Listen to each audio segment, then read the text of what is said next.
Hai guys, selamat datang kembali di channel Oyen Keke. Di video kali ini kita akan melanjutkan cerita Donghua, Battle Truck The Heaven. Ayo langsung aja ke alurnya. Xiaoyan meninju, tetapi kekuatan pukulan ini menghancurkan bumi. Seluruh kehampaan diledakkan oleh tinjunya. Saat itu, dia keluar dan gemetar. Menghadapi sinar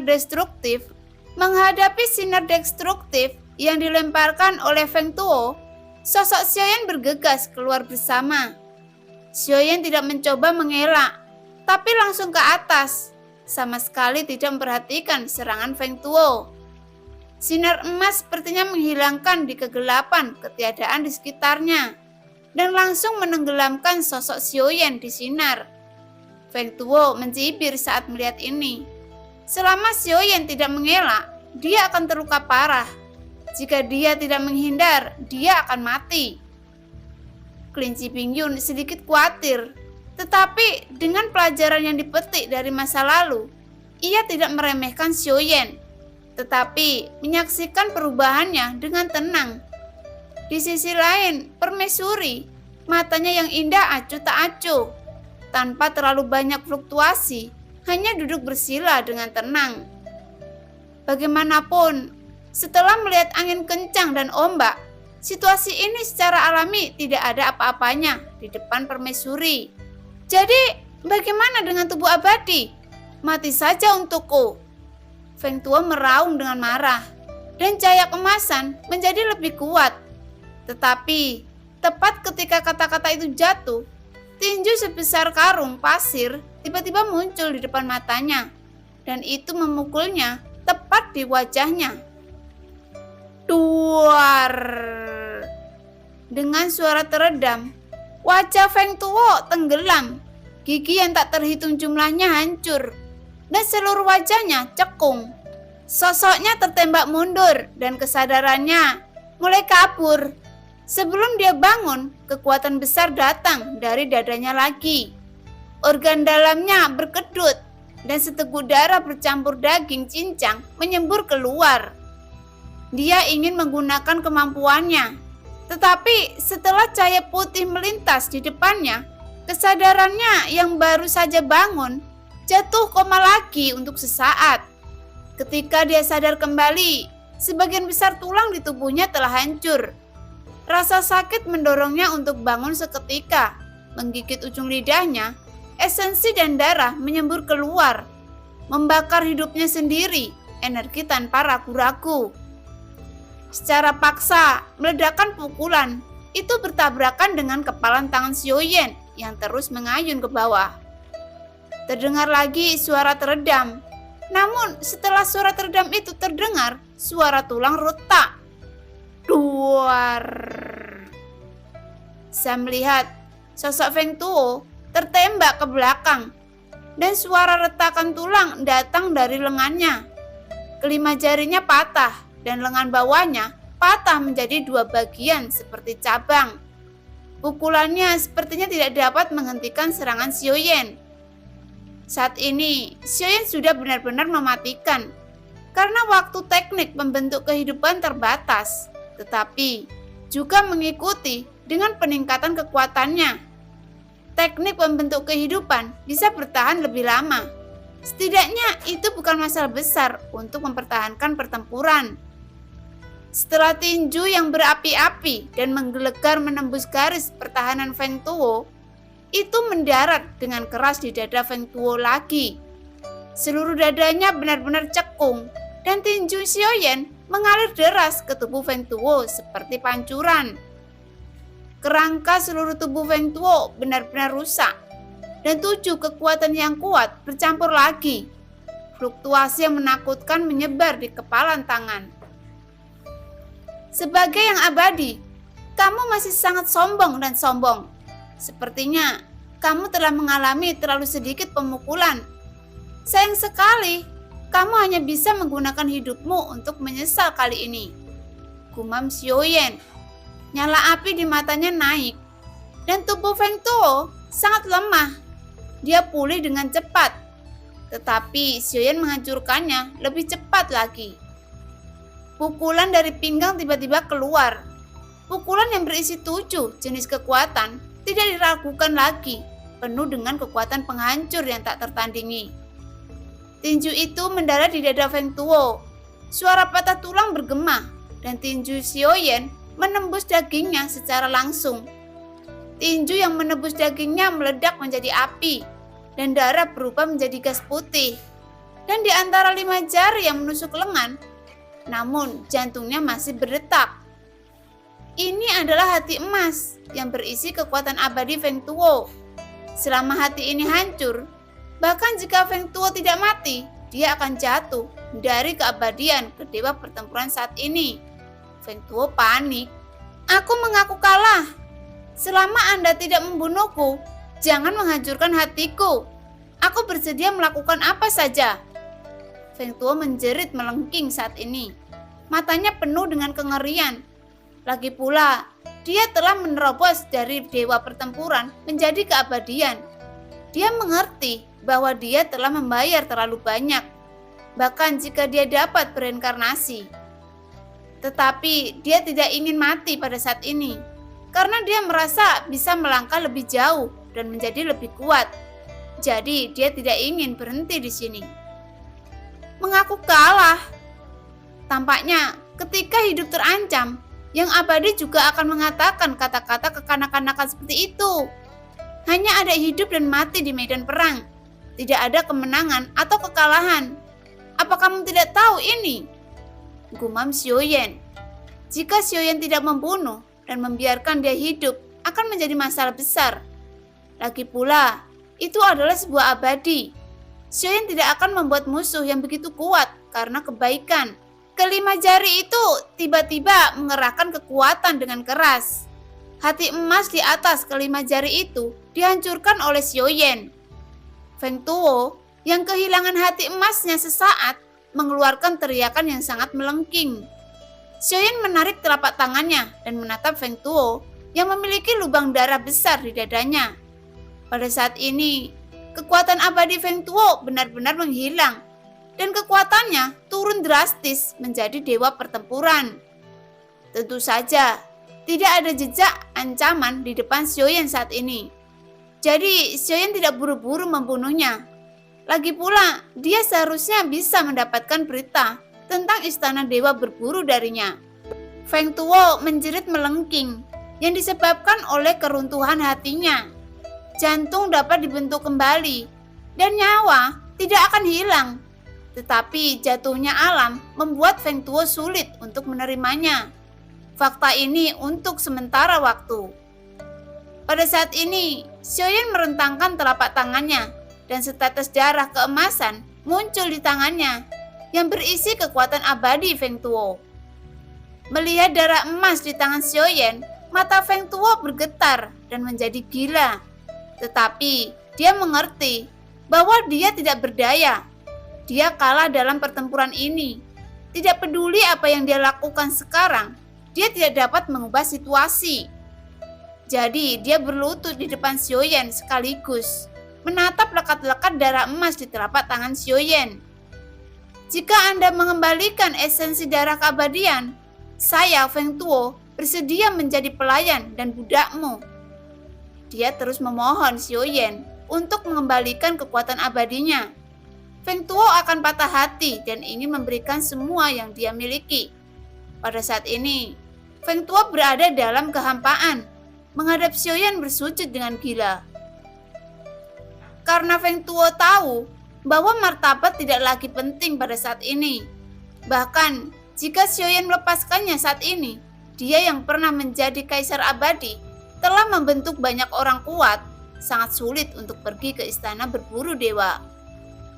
Kehilangan kekuatan abadi kaisar, maka yang akan menyambutnya adalah kematian.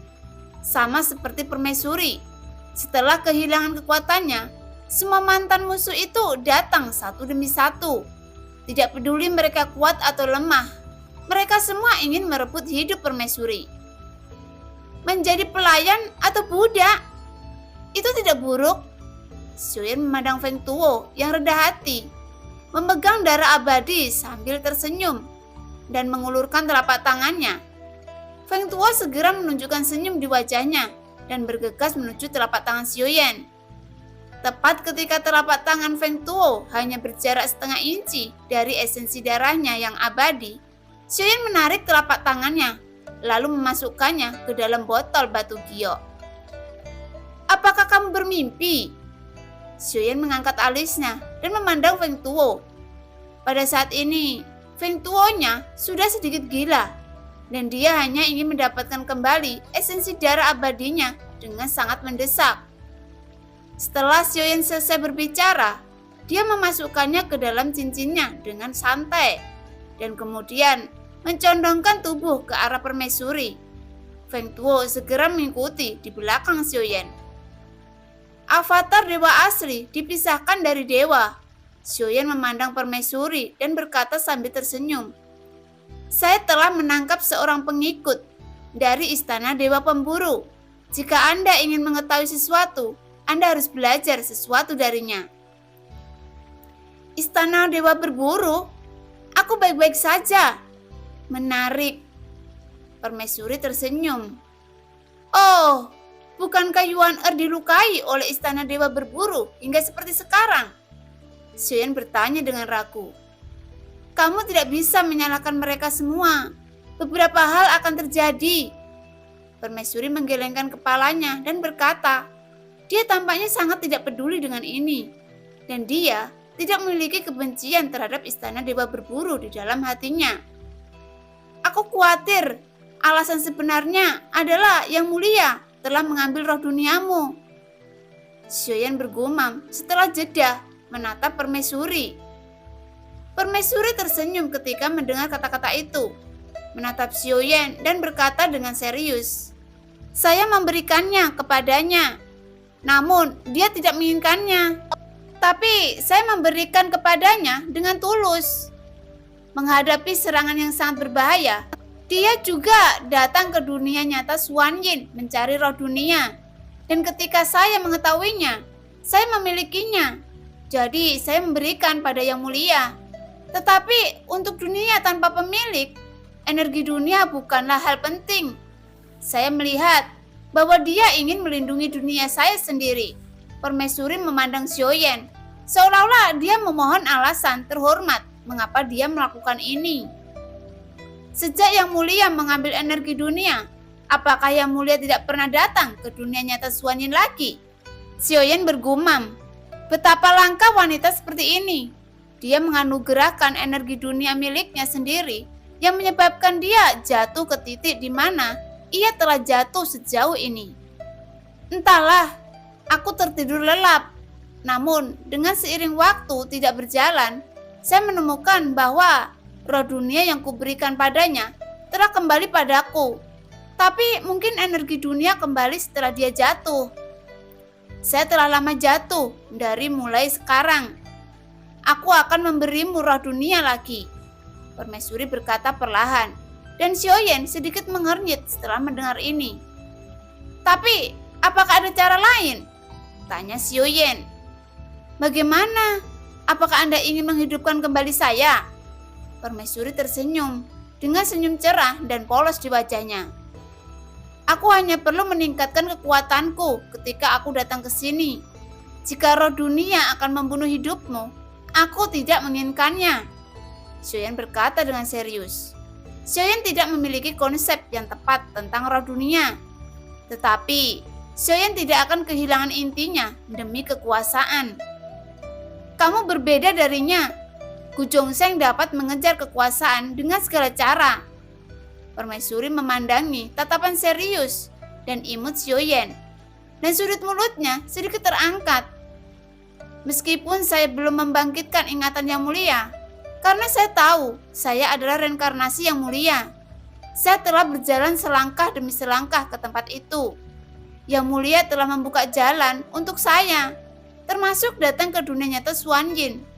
Mungkin ini juga dalam pengaturan Yang Mulia. Sejauh yang saya tahu, Yang Mulia telah melangkah ke dunia terkuat. Dia mungkin mengejar kekuatan tertinggi, tapi semua yang dia atur sekarang, sepertinya dia semua melindungi mereka, dan termasuk Anda tentunya." Xiaoyan berkata perlahan. Meskipun dia tidak membangunkan ingatannya, Xiuyan dapat menebak sebagian dari apa yang dilakukan Yang Mulia. Permaisuri sepertinya menyebut Chen Xianyuan dengan santai, tetapi sebenarnya dia menggunakan cara lain untuk membiarkan Xiuyan terus berjalan di jalan yang telah diatur oleh Yang Mulia. Sepertinya setelah reinkarnasi, kamu masih sangat pintar. Permaisuri tersenyum sedikit. Sekarang tampaknya bahkan Chen Xianyuan di sini adalah pengaturan Yang Mulia. Betapa besar permainan catur yang akan dimainkan Yang Mulia? Xiuyan menunjukkan tatapan rumit di matanya, dan dia hanya bisa berkata dengan senyum asam. Awalnya saya mengira Yang Mulia baru saja mengatur tata letak di sensi, tetapi tidak pernah berpikir bahwa jika Anda meninggalkan sensi sekarang, Anda masih menjadi pion dalam rencana Yang Mulia. Dan semuanya dalam perubahan yang dihitung Yang Mulia. Bahkan lebih besar dari yang Anda bayangkan. Permaisuri melanjutkan. Xiuyan menatap Permaisuri dengan curiga setelah mendengar ini. Apakah Permaisuri berbicara tentang dunia Taisu? Ini adalah musuh yang paling dikhawatirkan Xiuyan saat ini. Dan juga dunia yang pasti akan menyerang sensi dalam 10.000 tahun. Dan hanya ada beberapa ribu tahun saat ini sebelum Taisu menyerang. Apakah dunia Taisu juga akan menginvasi sensi?